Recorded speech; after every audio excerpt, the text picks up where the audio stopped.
software design techniques that takes place are stepwise refinement, levels of abstraction, structured design, integrated top-down in development, Jackson structured programming. So இதை பற்றி one by ஒன்னாக பார்க்கலாம். Stepwise refinement. Stepwise refinement is a top-down technique for decomposing a system from high-level specification into more elementary levels. So stepwise refinement அப்படின்னா டிசைனில் இது ஒரு type. So இந்த டைப்பில் பார்த்தீங்க அப்படின்னா எப்படி நம்ம டிசைன் பண்ண போகிறோம்னா டாப்பில் இருந்து ஒரு ப்ரோக்ராமிங் டாப் ஸ்டார்டிங்கில் இருந்து எண்டிங் வரைக்கும் நம்ம டிசைன் பண்ண போகிறோம். ஸ்டார்டிங்கில் இருந்து மேலேருந்து கீழ் நோக்கி ஸ்டார்டிங்லேருந்து எண்டிங் வரைக்கும் நம்ம டிசைன் பண்ண போகிறோம். ஸோ இந்த லெவல் எதுக்கு நம்ம யூஸ் பண்ணது, decomposing a system from high level specification into more elementary level. So high லெவலில் இருந்து நமக்கு லோ லெவலாக நம்ம பிரிக்க போகிறோம். லோ லெவலில் பிரிக்கும்போது ஒரு பெரிய ப்ரோக்ராமை ஸ்மால் யூனிட் ப்ரோக்ராமாக பிரித்து நம்ம டிசைன் பண்ண போகிறோம். It is also known as stepwise program development and successive refinement. So இதை நம்ம என்ன பண்ணுறோம் அப்படின்னா இது ஒரு சக்ஸசிவ் ரிஃபைன்மெண்ட். ஒரு கோடிங்கை நமக்கு திருப்பி கரெக்ஷன் பண்ணி எழுதக்கூடியதுக்கு இதுக்கு ரொம்ப ஹெல்ப்ஃபுல்லாக இருக்குது. ஒரு கோடிங்கை ஈஸியாக அண்டர்ஸ்டாண்ட் பண்ணுறதுக்கு இந்த மெத்தட் நமக்கு ரொம்ப ஈஸியாக இருக்குது. The activities that takes place are decomposing design decision to elementary levels. So இதில் என்ன மெயினான ஆக்டிவிட்டீஸ் என்ன இருக்குது அப்படின்னு பார்த்தீங்கன்னா டீகம்போசிங் த டிசைனை நம்ம என்ன பண்ண போகிறோம் அப்படின்னா பிரைமரி லெவல்லேருந்து ஸ்டார்டிங் லெவல்லேருந்து எண்டு லெவல் வரைக்கும் நமக்கு சின்ன சின்ன கான்செப்ட் வைஸ் நம்ம இந்த டிசைனை போடுறதுனால நமக்கு ஈஸியாக நமக்கு என்ன பண்ணலாம், இந்த கோடிங் எழுதுறதுக்கு அண்டர்ஸ்டாண்ட் பண்ணுறதுக்கு இம்ப்ளிமெண்ட் பண்ணுறதுக்கு நமக்கு ஈஸியாக இருக்குது. Isolating design aspect that are not truly interdependent. So இதை பார்த்தீங்க அப்படின்னா ஒவ்வொரு சின்ன சின்ன கான்செப்டும் தனித்தனியாக ஐசோலேட் பண்ணியிருக்கும். அந்த ஒவ்வொரு கான்செப்டும் இண்டிவிஜுவல் கான்செப்டாக இருக்கும், ஒன்று டிபெண்ட் பண்ணி இருக்காது. Postponing decision concerning representation details as long as possible.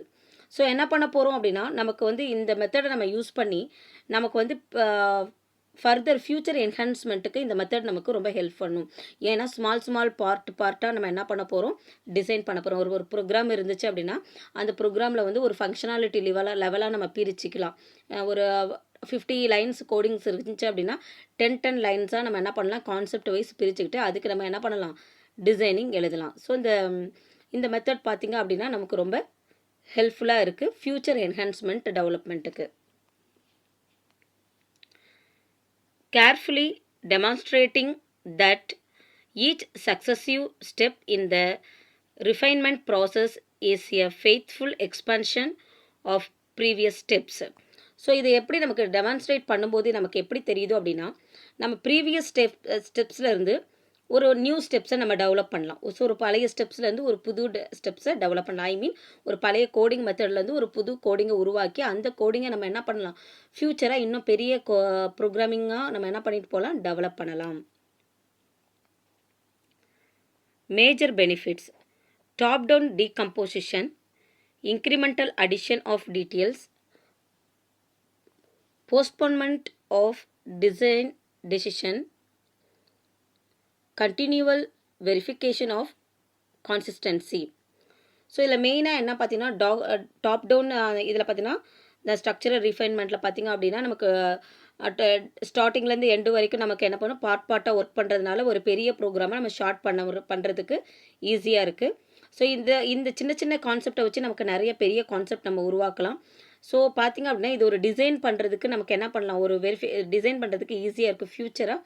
ஃப்யூச்சரில் நம்ம என்ன பண்ணிக்கலாம், டிசைன் பண்ண இது ஹெல்ப்ஃபுல்லாக இருக்குது. தென் அனதர் ஒன் பார்த்திங்க அப்படின்னா இது வெரிஃபிகேஷன் பண்ணுறதுக்கு ரொம்ப ஹெல்ப்பாக இருக்குது. ஏன்னா பார்ட்டாக நம்ம டிசைன் பண்ணி போட்டிருக்கிறதுனால அதில் நம்ம என்ன பண்ண போகிறோம், வெரிஃபிகேஷன். ஸோ அதில் ஃபஸ்ட் பார்ட்டில் எரர் இருக்கா இல்லையா, செகண்ட் பார்ட்டில் எரர் இருக்கா இல்லையான்னு கண்டுபிடிக்கிறதுக்கு நமக்கு ஈஸியாக இருக்குது இந்த method. Next one, level of abstraction. So level of abstraction was originally described by Dijkstra as a bottom-up design technique in which an operating system was designed as a layering of hierarchical level of starting at level 0. So இந்த method பார்த்திங்க அப்படின்னா நம்ம என்ன சொல்கிறோம் அப்படின்னா bottom up design சொல்கிறோம். கீழேருந்து மேல் நோக்கி நம்ம டிசைன் பண்ணியிருக்கோம். ஸோ இந்த டிசைனை டெக்னிக்கை நம்ம கண்டுபிடிச்சவங்க டிஜிஸ்ட்ரா. ஸோ அதனால நம்ம இந்த டிஜிஸ்ட்ரா அஸ் பாட்டம் அப் டிசைன் டெக்னிக்னு சொல்லலாம். இது பார்த்திங்க அப்படின்னா ஆப்ரேட்டிங் சிஸ்டம் லெவலில் நமக்கு மெயினாக இது ரொம்ப டிசைன் பண்ணுறதுக்கு ஈஸியாக இருக்குது ஆப்ரேட்டிங் சிஸ்டத்தில். அதனால் ஆப்ரேட்டிங் சிஸ்டமான ப்ரோக்ராமில் டிசைன் பண்ண நமக்கு ஈஸியாக இருக்குது. இந்த இது பார்த்திங்கன்னா ஹைரார்கி லெவல் 1 by 1 இதோட கான்செப்ட் 1 by 1 நமக்கு தொடர்ந்து வந்துகிட்டே இருக்கும். ஸோ அதனால் இந்த ப்ரோக்ராமிங் கோடிங் அப்படியே செயின் மாதிரி வந்துட்டுருக்கனால இதை நம்ம ஹைரார்கியல் லெவல்னு சொல்லலாம். ஸோ இந்த லெவல் பார்த்திங்க 0th லெவலில் ஆரம்பித்து லெவல் 1 லெவல் 2 லெவல் 3 லெவல் 4 அப்படிங்கிறத நமக்கு என்ன பண்ணும் 1 by 1 டெவலப் பண்ணுறதுக்கு இந்த லெவல்ஸ் ஆஃப் அப்ஸ்ட்ராக்ஷன் ஹெல்ப் பண்ணுது. அடுத்தது internal functions are hidden from other levels that can only be invoked by function on the same level. So இதில் பார்த்தீங்கன்னா ஒரு சில ஃபங்க்ஷன் லெவல் இன்டர்னலாக நம்ம என்ன பண்ணுறோம் ஹைட் பண்ணுறோம். ஸோ இங்கே இன்ஃபர்மேஷன் ஹைடிங் இங்கே யூஸ் பண்ணுறோம். ஸோ இப்போ இன்ஃபர்மேஷன் ஹைடிங் முக்கியமான ஃபங்க்ஷனாலிட்டி டேட்டா ஸ்ட்ரக்சர்ஸ் இதெல்லாம் ஹைட் பண்ணிவிட்டு நம்ம ப்ரோக்ராமை மட்டும் நம்ம என்ன பண்ணுறோம் கான்சன்ட்ரேட் பண்ணுறோம். Thus, a file manipulation system might be layered as a set of routines to manipulate the field. So another பார்த்திங்க அப்படின்னா இந்த மெத்தட் பார்த்திங்கன்னா நமக்கு லேயராக பிரிக்கிறோம். என்னென்னா level 1 level 2 level 3. So level 1 ஒரு லேயர் லெவல் 2 ஒரு லேயராக அப்படி பிரிக்கிறப்ப நமக்கு என்ன பண்ணுதோ அப்படின்னு பார்த்திங்கன்னா இது மேனிப்புலேட் பண்ணுறதுக்கு நமக்கு ரொம்ப ஈஸியாக இருக்குது. ஃபைல் மேனிப்புலேஷன் ஸோ ஈஸியாக ஐடென்டிஃபிகேஷன் பண்ணுறதுக்கு நமக்கு ஈஸியாக இருக்குது. Higher level function can invoke function on lowest level. But lower level function cannot make use to higher level functions. So higher level function நமக்கு பார்த்திங்க அப்படின்னா lowest லெவலாக நம்ம பிரிக்கலாம். ஸோ லோயர் லெவல் அந்த ஹை லெவல் ஒரு மெயின் ஃபங்க்ஷன்லேருந்து சப் ஃபங்க்ஷன் நம்ம பிரிக்கலாம். அடுத்து பார்த்திங்கன்னா ஒரு லோயர் லெவல் ஃபங்க்ஷன்லேருந்து ஹையர் லெவல் ஃபங்க்ஷனை நம்ம பிரிக்க முடியாது. ஸோ ஏன்னா நமக்கு தெரியும் மெயின் ஃபங்க்ஷன்லேருந்து சப் ஃபங்க்ஷன் வரும். அந்த சப் ஃபங்க்ஷன்லேருந்து மெயின் ஃபங்க்ஷனை நம்ம கால் பண்ண முடியாது. இது எங்கே நம்ம யூஸ் பண்ணுறோம் பார்த்திங்கன்னா ஆப்ரேட்டிங் சிஸ்டம் ஆர் லிஸ்டட் இன். இது மெயினாக ஆப்ரேட்டிங் சிஸ்டமான கோடிங்ஸ்க்கு இதை யூஸ் பண்ணுறோம். லெவல் 0ல் என்ன பண்ணுறோம் அப்படின்னு பார்க்கலாம். Level 0 processor allocation clock interrupt handling. So level 0ல் நம்ம ஒர்க்கை ஸ்டார்ட் பண்ணுறதுக்கான கிளாக் இன்டரப்ட் அங்கே தான் நம்ம செட் பண்ணுவோம். லெவல் 1ல் பார்த்திங்கன்னா மெமரி செக்மெண்ட் கண்ட்ரோல்டு. லெவல் 2ல் கன்சோல் மெசேஜ் இன்டர்பிரேட்டர். லெவல் 3ல் ஐஓ பஃபரிங். லெவல் 4ல் யூசர் ப்ரோக்ராம்ஸ். லெவல் 5ல் ஆப்ரேட்டர். ஸோ அப்போ லெவல் 1ல் மெமரி செக்மெண்ட் மெமரியை நம்ம கண்ட்ரோல் பண்ணுறோம். லெவல் 2ல் மெசேஜ் இன்டர்பிரேட்டர். ஸோ நமக்கு ஏதாச்சும் ஒரு இன்டரப்ட் மெசேஜோ இல்லை ப்ராசஸிங் டைமிங் மெசேஜோ எந்த மெசேஜோ அந்த மெசேஜை கண்ட்ரோல் பண்ணுறது லெவல் 2ல். டிசைன் நம்ம அதுக்கு தகுந்த மாதிரி போவோம். லெவல் 2ல் இந்த டிசைன் நம்ம வச்சுருக்கோம். லெவல் 1ல் மெமரியை நம்ம எப்படி யூட்டிலைஸ் பண்ணுறதுங்கிற மாதிரி டிசைன் வச்சுருப்போம். தேர்டில் பார்த்திங்கன்னா IO buffering. So input output buffering எப்படி ஒர்க் ஆகுதுன்னு அதோட டிசைன் போட்டிருப்போம். லெவல் 4ல் user programs.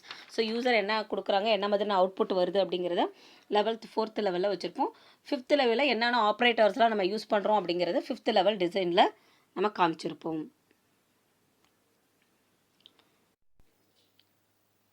Structured design. Structured design was developed by Constantine as a top-down technique for architectural design of software system. இந்த architectural designலேயே ரொம்ப மெயினான டிசைன் அப்படின்னு சொன்னால் இந்த நம்ம ஸ்ட்ரக்சர்டு டிசைனை தான் நம்ம சொல்கிறோம். ஸோ என்ன அப்படிங்கிறத பார்க்கலாம். The basic approach is structured design is systematic conversion of data flow diagram into structured chart. So இதில் பார்த்திங்க அப்படின்னா இந்த ஸ்ட்ரக்சர்டு டிசைனில் பார்த்திங்க அப்படின்னா நமக்கு எதுலேருந்து நமக்கு கன்வர்ஷன் ஆகுதுன்னு பார்த்திங்கன்னா டேட்டா ஃப்ளோ டயக்ராம்லேருந்து நமக்கு ஸ்ட்ரக்சர்டு சார்ட்டை நமக்கு கன்வெர்ட் ஆகுது diagram. So data flow diagram என்னென்ன ஃபஸ்ட்டு டேட்டா எங்கேருந்து போகும், டேட்டா எங்கேருந்து எங்கெல்லாம் மூவ் ஆகுது அப்படின்னு சொல்லிட்டு அது ஃபுல் டயக்ராம் எண்டில் பார்த்திங்க அப்படின்னா அது லுக் லைக் எப்படி இருக்குன்னா ஸ்ட்ரக்சர்டு சார்ட் மாதிரி இருக்குது. இந்த design heuristics such as coupling and cohesion are used to guide the design process.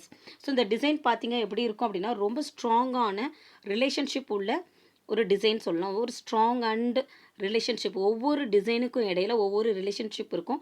ஒவ்வொரு ரிலேஷன்ஷிப்பும் ஸ்ட்ராங்கான ரிலேஷன்ஷிப்பாக இருக்கும். ஒரு சில இடத்துல வீக்கான ரிலேஷன்ஷிப்பும் இருக்கும். ஸோ இதை தான் நம்ம coupling and cohesions are use to the guide the design process. So இங்கே நமக்கு ஒரு பிக்சரில் இருக்க ஒரு ஹைரார்கியல் ஸ்ட்ரக்சர்டு சார்ட் இருக்குது. ஸோ இதில் பார்த்திங்க அப்படின்னா ஃபஸ்ட்டு மெயின் ப்ராசஸ் இருக்குது, ப்ரொடியூஸ் எ டிசைன் அப்படின்னு சொல்லிட்டு ஒரு மெயின் ப்ராசஸ் இருக்குது. ஸோ அதில் பார்த்தீங்கன்னா 3 அவுட்புட் நமக்கு வருது. அந்த 3 அவுட்புட்லேருந்து 2 சப்டிவிஷன் வருது. அங்கேருந்து பார்த்தீங்கன்னா 3 சப்டிவிஷன், இங்கேருந்து 2 சப்டிவிஷன். ஸோ அதுக்கு கீழே 2 சப்டிவிஷன். இந்த மாதிரி இதோட டிசைன்ஸ் பார்த்தீங்க அப்படின்னா 1 பை 1 நம்ம ஹைரார்க்கியல் ட்ரீ ஸ்ட்ரக்சரில் நமக்கு என்ன பண்ணியிருப்போம், இந்த டிசைனை பிரிச்சிருப்போம். ஸோ இதனால் இதை நம்ம என்னன்னு சொல்கிறோம், ஸ்ட்ரக்சர்டு சார்ட்டுன்னு சொல்லலாம். ஸோ இது வந்து ஃப்ளோ சார்ட்லேருந்து நமக்கு என்ன பண்ணுறோம், கன்வெர்ட் பண்ணி நமக்கு ஸ்ட்ரக்சர்டு சார்ட்டாக கிடைக்குது. ஸோ இதோட மெத்தட் இப்படி தான் இருக்கும், ஹைரார்க்கியல் மெத்தடு. அடுத்து ஒன்று ஹைரார்க்கியல் ஸ்ட்ரக்சர் சார்ட்டில் இன்னொரு மெத்தட் பார்த்தீங்கன்னா, இப்போ வந்து மெயினாக ஏ அப்படிங்கிற ஒரு ஃபங்க்ஷன் கொடுக்குறோம். அதில் 2 அவுட்புட் வருது நமக்கு, பி அண்ட் சி. பிலேருந்து பார்த்தீங்கன்னா டி அண்ட் இ இருக்குது, சிலேருந்து எஃப் வந்து ஜி. இந்த மாதிரி நமக்கு 1 பை 1 ஒவ்வொரு அவுட்புட்லேருந்து ஒவ்வொரு அடுத்தடுத்த சப் ஃபங்க்ஷன்ஸை நம்ம பிரிக்கிறோம். இதை நம்ம வந்து ஸ்ட்ரக்சர் சார்ட்டுன்னு சொல்கிறோம். அடுத்தது இதிலேயே பார்த்தீங்க அப்படின்னா டிரான்சிஷன் டேட்டா ஃப்ளோ டயக்ராம் இருக்குது. இங்கேருந்து நமக்கு ஒரு டேட்டா அடுத்த டேட்டா வந்து அதுக்குள்ளேயே வந்து ஃபங்க்ஷன்ஸ் உள்ளுக்குள்ளேயே நமக்கு வந்து ரிப்பீட்டேஷன் ஆகிருக்கும். அதை இங்கே இன்புட் ப்ராசஸ்லே காட்டுறோம். அடுத்தது டிஸ்பேச்சஸ், அப்புறம் அப்டேட் அண்ட் அவுட்புட். ஸோ 3ஆக பிரிக்கிறோம். இன்புட்டே நம்ம இன்புட் வருது, அந்த இன்புட்டில் வரக்கூடிய அவுட்புட்டை 3ஆக பிரிக்கிறோம். அந்த அவுட்புட்டு ஒவ்வொரு ப்ராசஸில் போய்ட்டு 3 சேர்ந்து நமக்கு ஒரே ஒரு அனதர் ஒன்று அவுட்புட்டை ப்ரொடியூஸ் பண்ணுது. இது டிரான்சிஷன் டேட்டா ஃப்ளோ டயக்ராம். அடுத்தது integrated top down development. Integrated top down development integrates design implementation and testing. So இன்டெகிரேட்டுன்னு சொல்லுறது ஒவ்வொரு தனித்தனி பார்ட்டாக இருக்கக்கூடிய கான்செப்டை நம்ம என்ன பண்ண போகிறோம், ஒன்றா சேர்க்க போகிறோம். ஸோ இந்த இது எப்படி ஒன்றா சேர்ப்போம் அப்படின்னு பார்த்தீங்கன்னா, டாப் லெவல்லேருந்து லோயர் லெவலில் வரைக்கும், டாப் லெவல்லேருந்து எண்டு லெவல். ஸோ அப்போ டாப் டவுன் டெவலப்மெண்ட்டுன்னு சொல்கிறோம். ஸோ அப்போ பார்ட்டாக பண்ணக்கூடிய டிசைனை எல்லா டிசைனும் நம்ம இன்டெகிரேட் பண்ணி ஒரு மெயின் டிசைனாக போட போகிறோம். Using integrated top down development design proceeds top down from the highest level routines. So இது நம்ம பார்த்தீங்க அப்படின்னா ஒவ்வொரு தனித்தனி ப்ராசஸையும் தனித்தனி இண்டிவிஜுவல் ப்ராசஸையும் கம்பைன் பண்ணி ஒரு பெரிய ப்ராசஸை நம்ம கொண்டு வர போகிறோம். அதுதான் நம்ம ஹையஸ்ட் லெவல் ரொட்டீன்ஸ் அப்படின்னு சொல்கிறோம். Lower level routines may be implementation of elementary functions. So low level வந்து நம்ம ஸ்டார்டிங் ஃபங்க்ஷன் சொல்கிறோம். அதுதான் நம்ம ஸ்டார்டிங்னா ப்ரைமரி ஃபங்க்ஷன் சொல்லலாம், இல்லாட்டி எலிமெண்டரி ஃபங்க்ஷன்ஸ் அப்படின்னு சொல்லலாம். There is thus a hierarchical structure to a top-down system. So இதில் பார்த்தீங்க அப்படின்னா ஒரு மெயின் ஃபங்க்ஷன் இருக்குது. மெயின் ஃபங்க்ஷனில் 3 சப் ஃபங்க்ஷன் இருக்குது. அதில் பார்த்தீங்கன்னா get function 1, process 1, put function. Process பார்த்தீங்க அப்படின்னா சப் ஃபங்க்ஷன் 1, சப் ஃபங்க்ஷன் 2. இந்த தனித்தனி ஃபங்க்ஷன்ஸ் எல்லாம் இன்டெகிரேட் பண்ணி ஒரு மெயின் ஃபங்க்ஷனாக நம்ம கொண்டு வர போகிறோம். ஸோ இதுதான் நம்ம என்னென்னு சொல்கிறோம்னா டாப் டவுன் இன்டெகிரேட்டட் ஸ்ட்ரக்சர் அப்படின்னு சொல்கிறோம். Next, Jackson structured programming. It was developed by Michael Jackson as a systematic technique for mapping the structure of a problem into the program structure to solve the problem. So என்ன பண்ண போகிறோம், இந்த Jackson ஸ்ட்ரக்சரில் பார்த்தீங்க அப்படின்னா concept wise ஒரு ப்ராப்ளத்தை base பண்ணி நம்ம என்ன பண்ண போகிறோம் அப்படின்னா சிஸ்டமேட்டிக்காக பிரிக்க போகிறோம். கான்செப்ட் வைஸ் ப்ராப்ளத்தை வைஸ் நம்ம என்ன பண்ண போகிறோம், யூனிட்டாக நம்ம டிசைனை வந்து பிரேக் பண்ணி அதுலேருந்து நம்ம என்ன பண்ண போகிறோம், ஒரு அடுத்த ஒரு ப்ராசஸை ஸ்டார்ட் பண்ணலாம். The problem is modelled by specifying the input and output data structure using tree structures diagram. So என்ன பண்ண போகிறோம், நம்ம மாடலாக நம்ம எப்படி ப்ராப்ளத்தை ஃபேஸ் பண்ணி நம்ம வந்து என்ன பண்ண போகிறோம், பிரிக்க போகிறோம். ஸோ என்ன இன்புட் கொடுத்தா என்ன அவுட்புட் வருதோ அந்த இன்புட்டோட அவுட்புட்டை வச்சு ஒரு ப்ராசஸ்க்கு அது இன்புட்டாக நம்ம கொடுக்கலாம். ஸோ ஒரு ஃபங்க்ஷனோட அவுட்புட் இன்னொரு ஃபங்க்ஷனுக்கு இன்புட்டாக பேஸ் பண்ணி அதுலேருந்து வரக்கூடிய அவுட்புட் இன்னொரு ஃபங்க்ஷனுக்கு இன்புட்டாக நம்ம கொடுக்க போகிறோம். இதை தான் நம்ம என்ன பண்ண போகிறோம், மாடியூலாக பிரித்து நம்ம டிசைன் பண்ண போகிறோம். The input-output model is converted into a structural model that contains the operation needed to solve this problem. So இப்போ என்ன பண்ண போகிறோம், இந்த இன்புட் அவுட்புட் மாடல் பார்த்திங்கன்னா நமக்கு ரொம்ப இந்த ஸ்ட்ரக்சரல் மாடலில் ரொம்ப ஹெல்ப் பண்ணுது. என்ன அப்படின்னா ஈஸியாக நம்மளோட டேட்டாவை வந்து நமக்கு கொடுக்கக்கூடிய வேல்யூஸ் டேட்டாவை ஒரு அவுட்புட்லேயே நமக்கு அது கொடுத்துட்டோம் அப்படின்னா இன்னொரு ஃபங்க்ஷனுக்கு அது இன்புட்டாக வரும்போது நம்மளோட டேட்டா டிக்ளரேஷனோட டிசைன்ஸ்லாம் பார்த்திங்க அப்படின்னா ரொம்ப மிச்சமாக இருக்கும். அந்த டைமிங் நமக்கு மிச்சமாக இருக்கும், டிசைன் பண்ணுற டைமிங். ஸோ அப்போ இந்த ஸ்ட்ரக்சரல் மாடல் பார்த்திங்க அப்படின்னா ரொம்ப நமக்கு என்ன இருக்கும், ஒரு காம்ப்ளிகேட்டட் ப்ராப்ளத்தை டிசைன் பண்ணுறதுக்கு கூட இந்த ஜாக்சன் ஸ்ட்ரக்சர் ப்ரோக்ராமிங் வந்து நமக்கு ரொம்ப யூஸ்ஃபுல்லாக இருக்குது. ஸோ இங்கே பாருங்கள் ஏ பிசி, ஏவுக்கு பார்த்தீங்கன்னா 3 அவுட்புட் இருக்குது, பிசி டி அப்படின்ட்டு. ஸோ இப்போ சியில் பார்த்தீங்கன்னா 2 அவுட்புட் ப்ரொடியூஸ் பண்ணுது, இ அண்ட் எஃப் அப்படின்ட்டு. ஸோ அனதர்னு பார்த்தீங்க அப்படின்னா இ பார்த்தீங்க அப்படின்னா ஒரே ஒரு அவுட்புட் மட்டும் ப்ரொடியூஸ் பண்ணுது, அது ஜி, அது தனியாக அப்படியே இருக்குது. அடுத்து எஃப் பார்த்தீங்க அப்படின்னா ஹச் அண்ட் ஐன்னு 2 அவுட்புட் ப்ரொடியூஸ் பண்ணுது.